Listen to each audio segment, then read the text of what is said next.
We're calling on the public to speak out.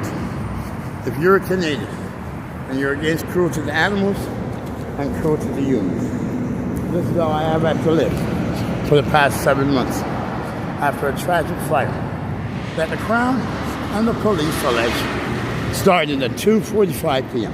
approximately. And at approximately 5 minutes or 3 o'clock, Mario Greco can put the timeline on this video in the comments. I uncovered the fire by inadvertently lighting a cigarette in the living room, which set off the smoke sensor. After I put out the cigarette and the sensor, I smelled something. And when I went to the room where an individual, Paul Keaton, I gave him a place to stay because he would have died on the street of flesh-eating disease with my 2 animals. When I opened the door, a tsunami of smoke nearly killed me. I was able to save the dog. I was able to save everyone in the building by running out, pressing the fire alarm. And then in turn, I tried to get the smoke alarm, the smoke thing, to get to the bedroom, but there was too much smoke. Keaton eventually showed up, and Keaton said, "Oh my God, it was my fault."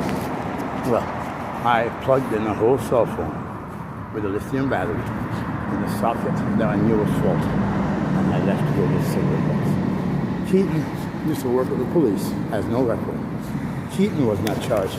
I was charged for lighting a cigarette in the living room and in turn putting it out. I was charged for arson. I was put in the back of a cop car, handcuffed, 2 hours after my 2 cats had died of smoke inhalation. I nearly died, still suffering from smoke inhalation. Was not allowed to go to the hospital, and I was not allowed to even use the bathroom.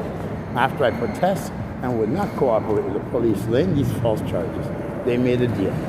They said the dog was going to the Humane Society. At that point, this dog was in such a condition that they would have put the animal down. I protested. They said, "We'll make a deal if you agree not to go back and continue your fight." Because I was in the Supreme Court of Canada against Olivia Chow.